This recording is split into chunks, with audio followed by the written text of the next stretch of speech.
तो ये जो ज्ञान अब मूल ज्ञान चल रहा है, इसको अच्छे से समझ लो। मूल ज्ञान का मतलब क्या है? मूल ज्ञान का मतलब ये जंतर मंतर तंत्र, पूजा पाठ, हवन यज्ञ, ये गंगा स्नान, जमुना स्नान, या कोई समुद्र में स्नान, या कोई पर्वतों की, नदियों की परिक्रमा, ये सब मूल ज्ञान नहीं है। मूल ज्ञान क्या है? अपने सत्य स्वरूप को जानना ही मूल ज्ञान है। मूल ज्ञान तंत्र मंत्र विद्या पे आधारित नहीं है। मूल ज्ञान किसी मंत्रों का माला फेरने का नाम नहीं है। किसी भी 52 अक्षरों को जपने का नाम मूल ज्ञान नहीं है। मूल ज्ञान क्या है? मूल ज्ञान अपने शुद्ध चैतन्य निर्मल आत्म स्वरूप को जानना है, जीव स्वरूप को नहीं।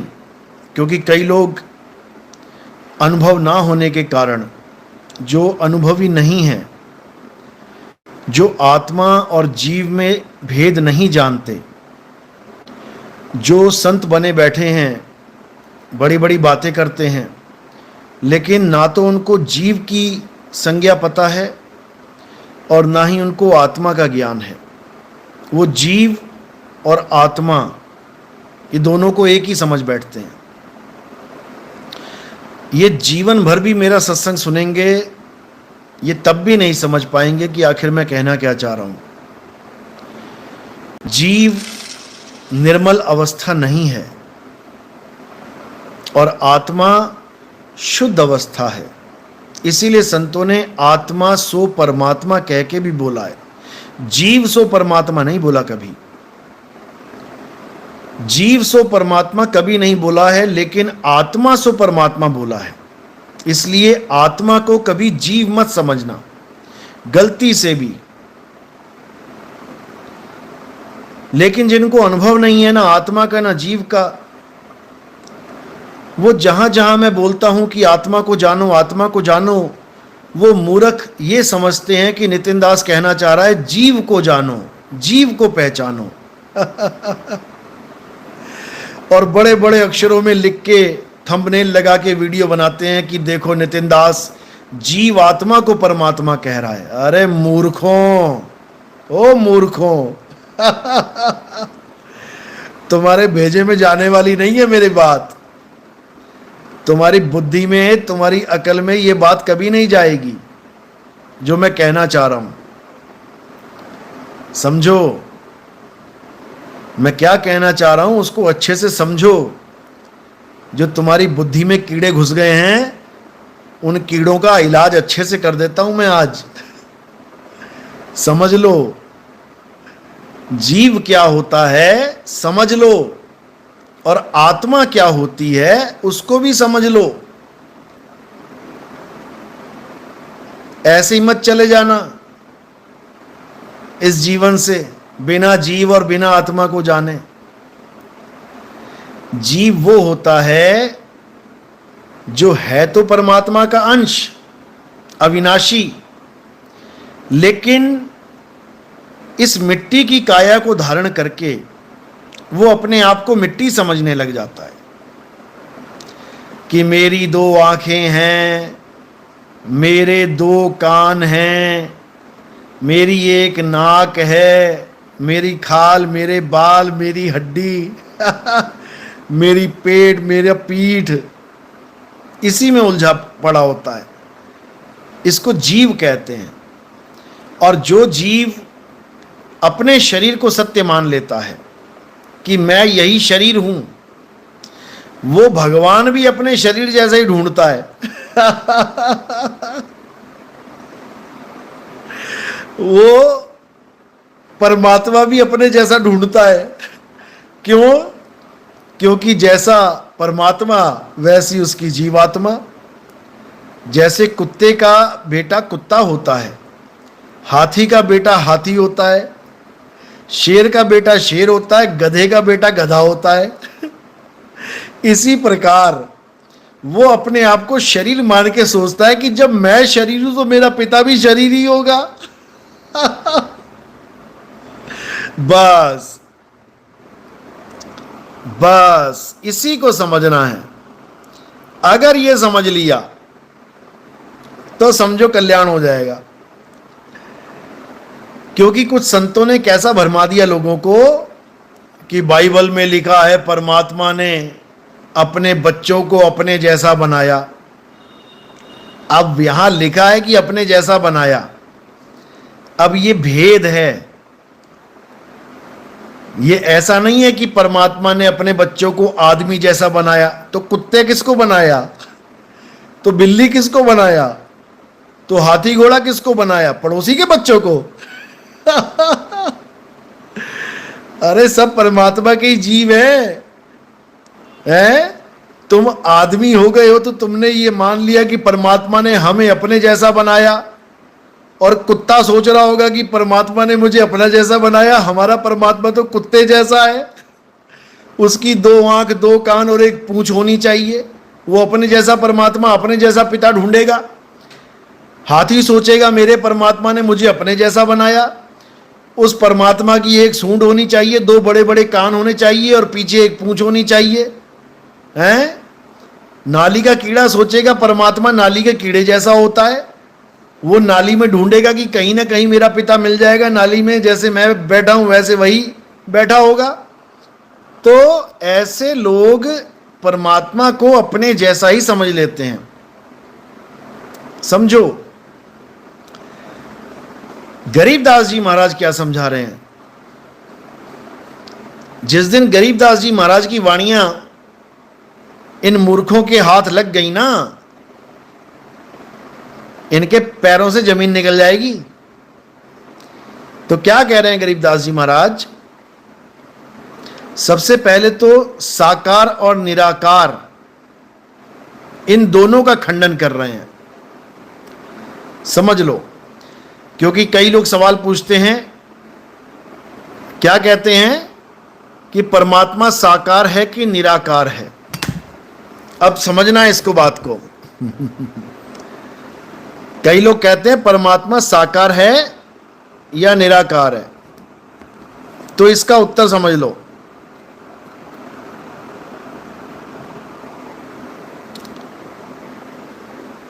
गरीबदास जी क्या समझा रहे हैं?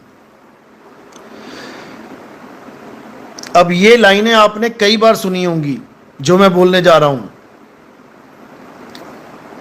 हंस मुनि कालदूत इन लाइनों को हजारों बार बोल चुका है, हजारों बार। लेकिन जहां तक उसका मसाला उसके काम का है, जहां तक उसको उसके काम की चीज मिल रही है, वहां तक तो वो ले लेता है, और जहां उसका भांडा फूटने वाला है वहां वो गायब कर देता है।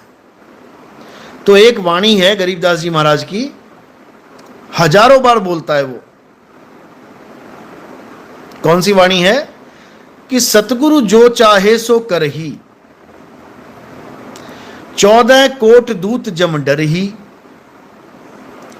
ऊत भूत जम त्रास निवारे, और चित्र गुपत के कागज फाड़े।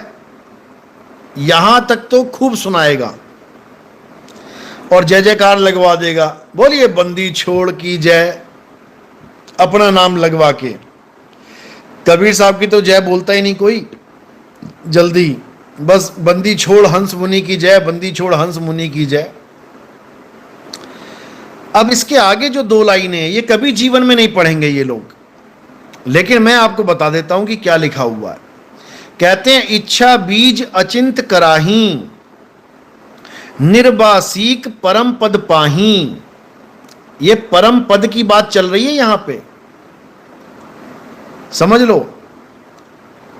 परम पद यानी वो पद जो साकार निराकार दोनों से परे है, उसे परम पद कहते हैं। उसी को निर्वाण पद भी कहते हैं। अब इसी परम पद को समझाने के लिए कबीर साहब ने पूरा जोर लगा रखा था।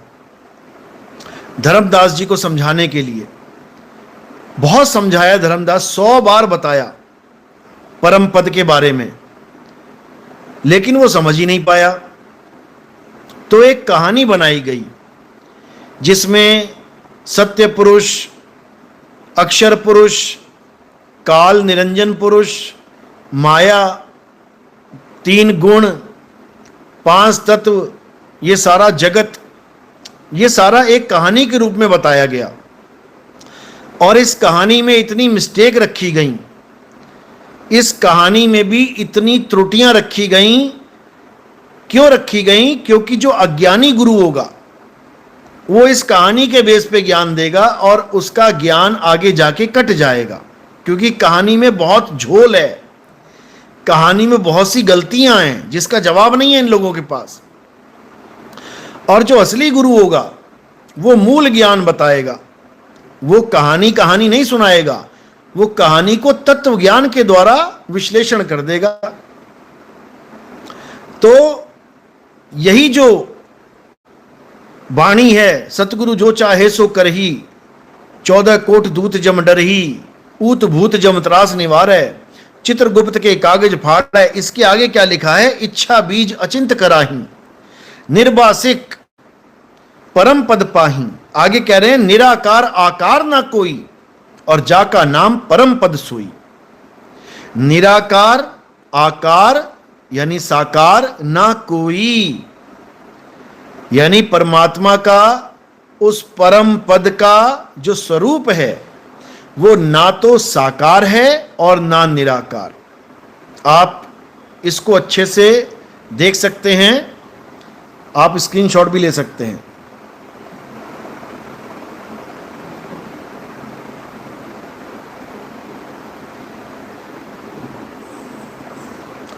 बाकी मैं इसको डाल दूंगा, कोई बात नहीं, शॉर्ट बना के डाल दूंगा। आप बड़े आराम से इसको समझ भी पाएंगे और इसको दिखा भी पाएंगे, इन काल दूतों को अच्छे से जवाब भी दे पाएंगे। अब जो ये लोग कहते हैं कि परमात्मा साकार है, उसकी आंख है, कान है, बाल है, रोमकूप है, सबसे ज़्यादा अड़ंगा इन्होंने रोमकूप का डाल रखा है। रोमकूप कि परमात्मा के एक रोमकूप में हजारों सूरज, हजारों करोड़ों सूरज का प्रकाश है, फलाना है, ठिकाना है। ये रोमकूप में बहुत ज़्यादा अटक जाते हैं और कहते हैं कि रोमकूप निराकार के कैसे होंगे, वो तो साकार के ही हो सकते हैं। तो भैया रोमकूप तो कुत्ते के भी हैं, बिल्ली के भी हैं, रोमकूप तो सूअर के भी हैं, केवल आदमी के कैसे हैं? फिर तो कैसा भी हो सकता है परमात्मा। अगर साकार में है तो कोई भी रूप हो सकता है उसका। तो ये मूर्ख हैं एक नंबर के। तो परमात्मा के बारे में गरीबदास जी ने क्या बोला है? कहते धन्य मौले मस्तान तू, कहते हैं हे मौला धन्य है तू, तू मस्तान है, यानी मस्ती में रहता है, अपने आनंद में रहता है। जय जय जय आलेख, आलेख यानी जिसको लिखा नहीं जा सकता, जिसको लखा नहीं जा सकता। गरीब योह पद पिंगुल पैर बिन। अब कह रहे हैं ये पद, यानी पद की बात चल रही है, उसी पद की बात चल रही है जो परमात्मा का पद है। इस जीव को जिस निर्वाण पद में जाके विराजमान होना है, जिस पद को समझाने के लिए ये पूरी कहानी बनाई गई है कबीर सागर अनुराग सागर की। क्या कहते हैं? कहते हैं धर्मदास ये जग बौराना, और कोई न जाने पद निर्वाणा। देखो कितना क्लियर है, धर्मदास ये जग बौराना और कोई न जाने पद निर्वाणा। यही कारण मैं कथा पसारा, ये कथा मैंने पसारी है। ये काल भगवान, ये माया, ये 3 गुण, ये मेरी कथा है, मैं नहीं पसारी है। यही कारण मैं कथा पसारा, और इन सब से कहिए राम ने आरा। यानी आज तक सारा संसार इन 2 रामों को जानता था, या तो साकार राम या निराकार राम, या सरगुण राम या निर्गुण राम। जिस आचार्य की मैं क्लास लगाता रहता हूं, आप उसकी पुरानी वीडियोस उठा के देख लो, उसमें यही कहता नजर आता है, क्योंकि ये वेदों को मानने वाले हैं। वेद को मानने वाले निर्गुण निराकार तक सीमित हैं। वेदों को मानने वाले निर्गुण निराकार से आगे नहीं बढ़ सकते, इसको अच्छे से जान लो। और देवी देवताओं की पूजा करने वाले, शरीरों की पूजा करने वाले कभी साकार से आगे नहीं बढ़ सकते। तो निर्गुण और सरगुण, यही 2 राम में सारा जगत उलझा पड़ा था। तो कबीर साहब ने क्या बोला कि इन सबसे कहिए राम ने आरा, कि हे धर्मदास, जो असली परमात्मा है, जो असली परम पद है, वो सरगुण निर्गुण दोनों से न्यारा, और जानेगा कोई जाननहारा। जैसे ही मैंने ये बोला तो ये नकली आचार्य 6 करोड़ सब्सक्राइबर लेके बैठा हुआ है। ये एकदम पलट गया। पहले साकार निराकार की महिमा गाता था, फिर जब राम मंदिर का उद्घाटन होने लगा तो इससे पूछा गया मंच पे कि आप राम को कैसे मानते हैं, क्या करके मानते हैं। इस आचार्य की वीडियो देख लेना। ये वेदों को मानने वाला, जो वेदों की महिमा गाता है, जो कहता है परमात्मा निराकार है, निर्गुण है, वो क्या बोल रहा है? कह रहा है निर्गुण सरगुण दोनों से न्यारा, और कहे कबीर सो राम हमारा। यानी हमारी नकल मार के इसने बोल तो दिया कि निर्गुण और सरगुण दोनों से न्यारा, केवल तालियां बजवाने के लिए। और खूब तालियां बजी हैं, खूब चीखा लोगों ने, बहुत जैसे बहुत बड़ा ज्ञान का सागर उतर आया हो। बहुत बड़ा गुप्त ज्ञान खुल गया हो संसार में, बड़ी तालियां मारी लोगों ने। थोड़े दिन बाद निकम्मा फिर वही बोलता नजर आ रहा है कि मैं 10 साल से समझा रहा हूं परमात्मा निर्गुण है, निर्गुण है, निराकार है, निराकार है, मूर्ख। तो वहां पर क्यों बोल रहा था कि सरगुण निर्गुण दोनों से न्यारा है? बाप ही बदल लिया तूने तो। तालियां बजवाने के चक्कर में बाप ही बदल डाला इसने। बताओ, जो निर्गुण निर्गुण निर्गुण करता नहीं थकता था, वो निर्गुण से न्यारा। न्यारा का मतलब होता है निर्गुण भी नहीं। बताओ, ऐसे ही नकली आचार्यों ने बेड़ा गर्क किया हुआ है संसार का। अब नहीं कर पाएंगे। अब इनको अच्छे से लोग सवाल जवाब करेंगे, और कर रहे हैं। दोबारा ना बोला ये निर्गुण सरगुण दोनों से न्यारा, बजवा ली जितनी ताली बजवानी थी। उसके बाद ना बोल पाया ये, और बोल भी नहीं पाएगा अब, क्योंकि इसका भेद ही खोल दिया हमने। ये कहां से कॉपी कर रहा है? कभी कहता है आत्मा को कोई जान नहीं सकता, आत्मा को कोई समझ नहीं सकता, फिर कहता है आत्मा अचिंत है। अरे जब आत्मा को कोई जान ही नहीं पाया तो कैसे पता लगा कि आत्मा अचिंत है? और जब आत्मा को कोई जान ही नहीं सकता तो ये नाम कैसे आ गया आत्मा? कोई ऐसा ग्रह जिसको आज तक किसी ने देखा ही ना हो, क्या उसका जिक्र किसी किताब में आ सकता है? मूर्खानंद, कहां से आ गया तू पढ़ लिख के? इतनी मोटी बुद्धि, हद हो गई। और गुरुजी कहा रहा है। अरे जिसके बारे में कभी कोई जान ही नहीं सकता, उसका जिक्र किसी ग्रंथ में आ नहीं सकता। बताओ, हद हो गई।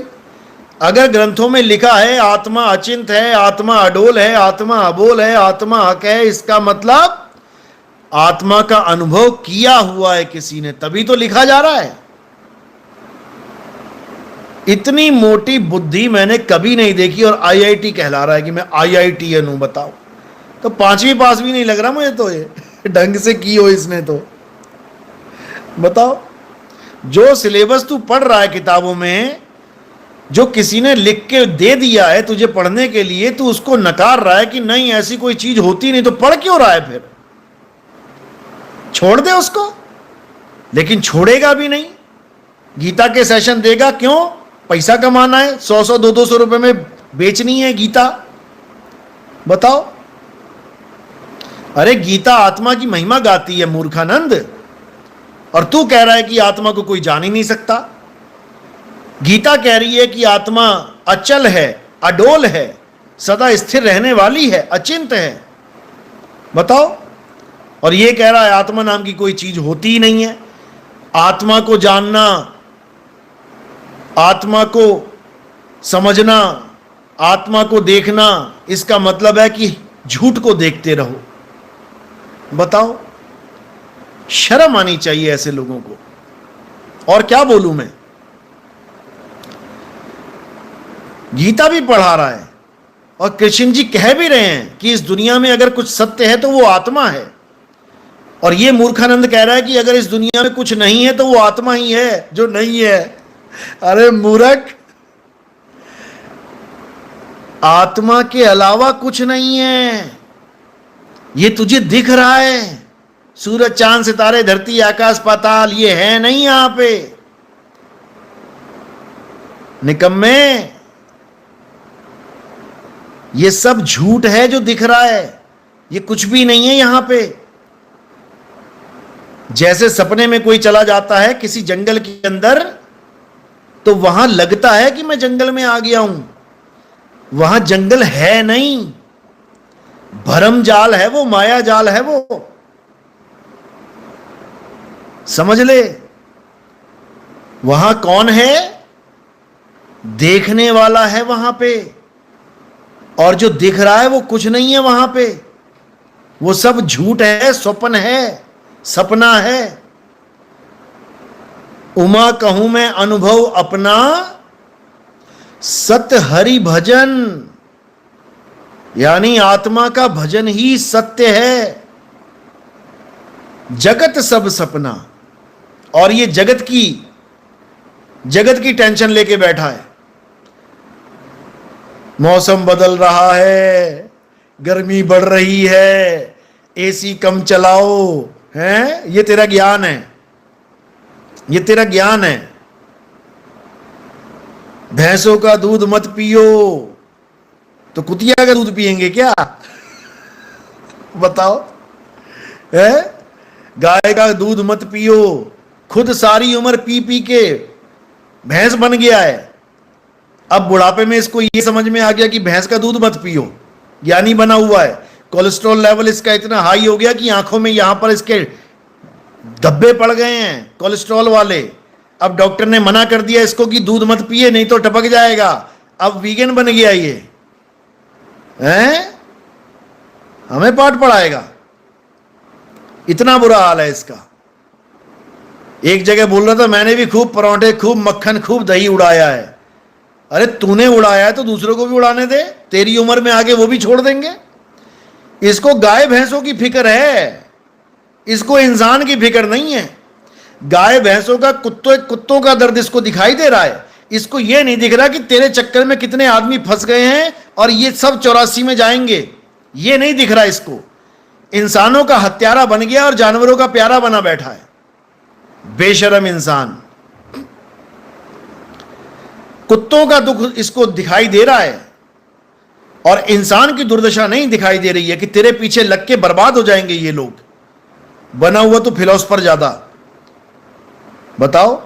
एक जगह बोल रहा है कि तुम्हारे अंदर कोई जीवात्मा नहीं है, इस शरीर के अंदर ऐसा कोई नहीं है, कुछ भी नहीं है इसके अंदर, ये एक रोबोट की तरह है। अब रोबोट में कोई बैठा थोड़ी नहीं है। अरे मूर्ख, रोबोट में भी बैठा है, रोबोट में भी बैठा है, लेकिन तेरी आंखों में नहीं दिखाई देगा। मोतियाबिंद हो गया तुझे। रोबोट में कौन है? रोबोट में वो एनर्जी है जो रोबोट को चला रही है। वो एनर्जी ही रोबोट को धारण करके बैठी है। मोबाइल को कौन चला रहा है? बैटरी की एनर्जी। बैटरी हटा दो, चल के दिखाए। तो जैसे एनर्जी चला रही है ऐसे ही इस बॉडी को जीवात्मा चला रही है। यह जीवात्मा हर प्रकार के शरीर को धारण करके बैठी है। कुत्ते में जीव है, बिल्ली में जीव है, हाथी में जीव है, गधे में जीव है, सूअर में जीव है। उसी की वजह से ये चल रहे हैं। और जब ये जीवात्मा निकल जाती है तो वो शरीर पड़ा रह जाता है, निर्जीव कहलाता है। निर्जीव यानी अब इसमें जीव नहीं है। बाबा नानक कह रहे हैं, जेते दाने अन्न के जीवा वाज ना कोई। और ये मूर्खानंद बता रहा है कि कोई जीव नाम की कोई चीज नहीं होती है शरीर में। इतना बुद्धि भ्रष्ट हो चुकी है इसकी, और गुरु जी बना बैठा हुआ है। कबीर साहब की वाणियां खोलने की कोशिश कर रहा है। बताओ, टायर पंचर लगाने वाला हवाई जहाज का इंजन खोलना चाहता है। बताओ, हद कर दी इसने। तो गरीबदास जी क्या समझा रहे हैं कि परमात्मा ना साकार है ना निराकार है। तो परमात्मा का स्वरूप क्या है यह भी बता रहे हैं। कह रहे हैं, गरीब पुरुष कबीर ने देह धरा नहीं कोय, शब्द स्वरूपी रूप है और घट घट बोले सोए। अब उनका क्या स्वरूप है? परमात्मा का शब्द स्वरूप है। इसी शब्द को बाबा नानक ने कहा, शब्द गुरु सुरत धुन चेला। यानी परमात्मा का स्वरूप क्या है? शब्द स्वरूप है। और उसका चेला कौन है? सुरत रूप है। सुरत यानी जीव। ये सुरत ही जीव बना बैठा है। अब इस सुरत को क्या करना है? सुरत समाए शब्द में और वाको काल ना खाए। बस इतना सा काम है। यह सुरत अपने शब्द गुरु में लीन हो जाए तो इसका कल्याण हो जाएगा। लेकिन इन अज्ञानियों ने इस सुरत को मंत्रों में फंसा डाला। और कबीर साहब कह रहे हैं, नाम है जप में, नाम है तप में, ना एकांत निवास में। यानी किसी भी जप तप पूजा पाठ व्रत इसमें सुरत को नहीं उलझाना है। कारण क्या है? क्योंकि ये सब संसार का अंग हैं। ये पूजा पाठ संसार का अंग हैं। संसार में क्या आता है? ईंट पत्थर हवा पानी आग धरती आकाश। तो ये मंदिर किसका अंग है? किससे बनाया है? मूर्ति किसका अंग है? किससे बनी है? इसी जगत से बनी है, इसी मिट्टी से बनी है। तो जगत क्या है? जगत एक सपना है। तो मंदिर क्या है? मंदिर सपने का एक अंग है। तो मूर्ति क्या है? मूर्ति सपने का अंग है। तो काया क्या है? काया सपने का अंग है। इसीलिए बोला गया है कि जो आखिरी अवतार होगा वो शरीर रूप नहीं होगा, वो काया का अवतार नहीं होगा, वो आत्मा का अवतार होगा। उसकी देह छाया नहीं होई। यह भेद बताया है कि जो आखिरी अवतार होगा उसकी छाया नहीं होगी। अब छाया तो काया की होगी, तो किसकी तरफ संकेत किया गया है? आत्मा की तरफ। आत्मा की छाया नहीं होती, आत्मा तत्वों में नहीं आती, वो निहि तत्व है। उस आत्मा के हाथ पैर सिर आंख बाल खाल पेट पीठ लिंग गुदा नहीं होते, वो शब्द स्वरूप है। तो गरीबदास जी समझा रहे हैं, धन्य मौले मस्तान तू जय जय जय आलेख, गरीब योह पद पिंगुल पैर बिन, नहीं पीठ नहीं पेट। यानी पीठ और पेट नहीं है परमात्मा के। अब आगे कह रहे हैं, शीश दसत जाके नहीं, उसका सिर भी नहीं है, कोई पेट नहीं कोई पेट नहीं कुछ नहीं। सतगुरु को दिया भेंट, गरीब कलाकंद निर्बंध शुद्ध, शीतल संतोष विवेक।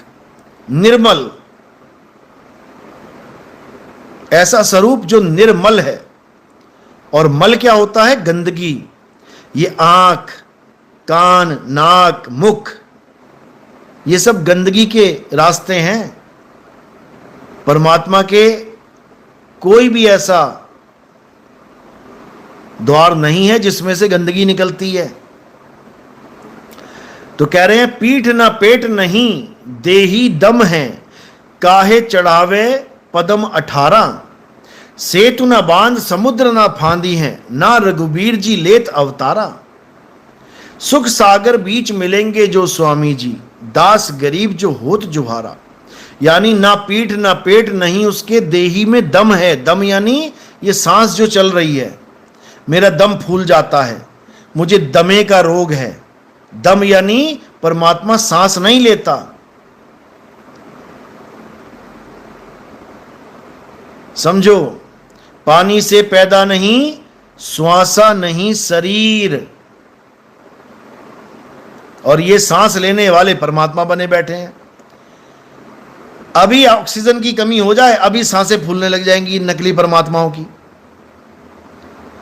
अभी दमे का रोग हो जाए, अभी पंप लेने लग जाएंगे, फुस फुस फुस फुस, सारे परमात्मा जितने बने बैठे हैं। परमात्मा शब्द स्वरूप है। तो आगे क्या कहते हैं? कहते हैं रंग न रूप, स्वरूप सुभान है, उसका कोई रंग और रूप नहीं है। और जो स्वरूप है वो क्या है? शब्द स्वरूप। कहते नाद न बिंद नहीं, घाट सीना, दास गरीब दरस अरस का, मिहिर दया करी हम को दीना। यानी उसका कोई रंग रूप नहीं है, वो अखंड नाद, अखंड स्वरूप है। समझो। फिर कह रहे हैं, कहते हैं सकल सिंधु भरपूर सुनो राई झूम करा, आगा पीछा है नहीं। यानी परमात्मा का कोई आगा और पीछा नहीं है। यानी कोई चेहरा नहीं है, आगे नहीं है, कोई पीठ नहीं है, पीछा नहीं है। आगा पीछा है नहीं, राई झूम करा, नहीं पीठ नहीं पेट, सुनो राई झूम करा। अब बताओ, कह रहे ना मेरे परमात्मा का पेट है ना पीठ है, और ये कह रहे सिंहासन में बैठा हुआ है। बताया, इन अज्ञानियों ने परमात्मा को सिंहासन पे बैठा रखा है। और गरीबदास जी कह रहे हैं नहीं पीठ नहीं पेट, सुनो राई झूम करा, कोटि सिद्ध पर सिद्ध है राई झूम करा। बताओ, इतना बुरा हाल है इन लोगों का। तो आगे क्या कह रहे हैं? अथ विज्ञान रमैणी, क्या गावे महबूब हमारा, जाका ज्ञानी करो विचारा, जाके दसत न चरण न काया छाया। देखो कितना बढ़िया बता दिया। कह रहे उसके ना तो कोई चरण है, ना काया है, ना छाया है, रूप ना रेख, कौन गति राया। जिसका कोई रूप और रेख नहीं है, उसकी कौन गति होगी? क्या होगा वो? पीठ ना पेट नैन मुख द्वारा, जाका मुनिजन करो विचारा। उसका कोई पीठ नहीं है, पेट नहीं है, नैन नहीं है, मुख नहीं है, और कोई द्वार नहीं है। जो हमारे 10 द्वार हैं उसके कोई द्वार ही नहीं है। रक्त न पीत न सेत न सूहा, जाकी कौन बरन गति रूहा। ना जाया न मुआ न मरता, सो तो 9 अवतार ना धरता। देखो कितना क्लियर। जाकू खोजे हिंदू मुसलमाना, खोजे कौम 3600 बाना। कह रहे सब उसी को ढूंढ रहे हैं और एक भी उसको प्राप्त नहीं कर पा रहा है। ये सब वाणियों में दर्ज है, अपने घर से नहीं बोल रहा हूं मैं। अब आगे क्या कह रहे हैं? कह रहे हैं पावक जले ना जल ना बूढ़े, शीत धाम से न्यारा। यानी उसको कोई जला नहीं सकता, जल में कोई गला नहीं सकता, ठंड और गर्मी उसको लग नहीं सकती। बीन बजावे बरवे गावे, सो है यार हमारा। अब ये शब्द की बात चल रही है कि बीन बजावे बरवे गावे, कि वो एक ऐसी नाद है, वो ऐसी धुन है जो हमारा यार है। कह रहे हैं जाके भगना लिंग, नाद नहीं बिंद, ना पुरुषा ना नारी। जिसके भग नहीं है और ना ही उसके लिंग है, ना वो पुरुष है ना वो नारी है। अब बताओ, तो ये सब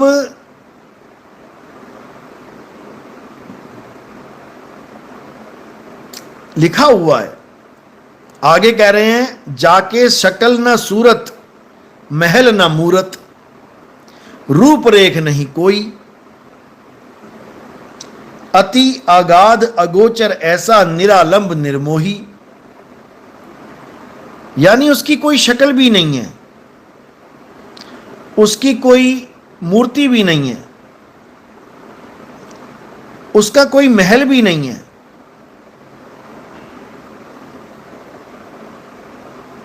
समझो, तो ये सब इन अज्ञानियों के समझ में नहीं आएगी, क्योंकि इन्होंने केवल अपने मतलब की वाणी लेनी है।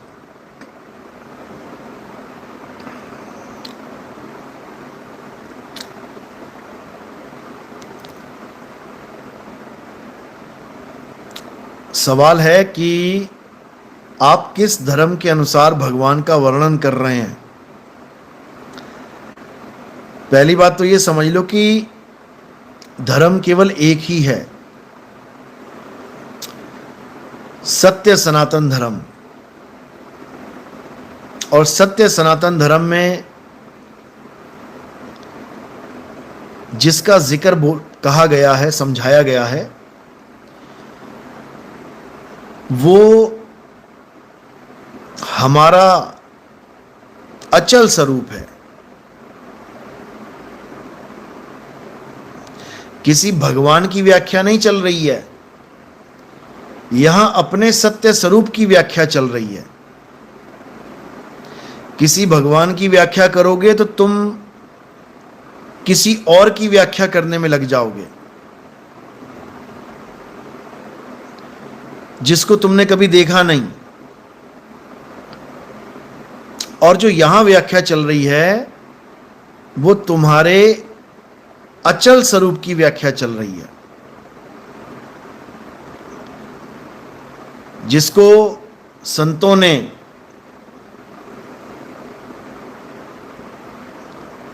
अनुभव करके ग्रंथों में भेदवाणी के रूप में, भेदवाणी यानी एक ऐसी वाणी जो अज्ञानी पढ़ेगा तो उसे समझ में ही नहीं आएगी, और अनुभवी पढ़ेगा तो उसको एक एक बात समझ में आएगी। इसीलिए जितने भी संत जिन्होंने भी वाणी लिखी है, पहले उनको परमात्मा का अनुभव हुआ है, पहले उनको अनुभव प्राप्त हुआ है, उसके बाद उन्होंने वाणी लिखी है। और जो उन्होंने वाणी लिखी है, अनुभव वाणी, वो वाणी केवल उसी को समझ में आ सकती है जिसने उस शब्द का अनुभव किया है। वो तो समझ जाएगा कि ये वाणी में ऐसा क्यों बोला है, ऐसा क्यों लिखा है। लेकिन जो अज्ञानी जीव है, जितने ये अज्ञानी गुरुजी बने बैठे हैं, जो बिना अनुभव के गुरुजी बने बैठे हैं, ये सब उसको पढ़ के भी नहीं समझ सकते। इनके बस की बात नहीं है कि समझ लें, क्योंकि अनुभव नहीं है और दुकान लगा ली। इसलिए साहिब ने बोला ना, अनुभव ज्ञान बिना सब झूठा, झूठी हाट लगाई। तुम कितने ही फॉलोअर बढ़ा लो, तुम 6 करोड़ छोड़ो, तुम 60 करोड़ 600 करोड़ बना लो, उससे क्या हो जाएगा। एक दिन शरीर छोड़ के नाली का कीड़ा बन जाएगा, घूमता रहे नाली में, और नाली के कीड़े मिलेंगे, कहते रहना भैया पिछले जन्म में 600 करोड़ लोग मेरा फॉलोअर था। वो कहेगा ठीक है अब गूंखा। यही खाने को मिलेगा, भले तेरे 600 करोड़ फॉलोवर हो। समझे? यानी कुछ भी कर लो, तुम्हें 84 में जाना पड़ेगा। नाली का कीड़ा क्या खाएगा? नाली में पड़ा हुआ मल खाएगा, भले पिछले जन्म में 600 करोड़ फॉलोवर हो उसके। तो यहां ग्रंथों को पढ़ के उनको समझाने के ठेके लेके बैठे हैं जो गुरु लोग, उनकी बात नहीं की कबीर साहब ने कि गुरु को कीजिए दंडवत, कि मुझे वेदांत का ज्ञान हो गया, मुझे शास्त्रों का ज्ञान हो गया, मैं इतना ज्ञानी हो गया, मैं गीता तो रट के बता सकता हूं, एक एक श्लोक संस्कृत में बोल सकता हूं। उससे क्या हो जाएगा? उससे क्या हो जाएगा? अरे पोथी पढ़ पढ़ जगमुआ, और भयो न पंडित कोय, एक है आखर पीव का, पढ़े सो पंडित होए, ये बोला गया है।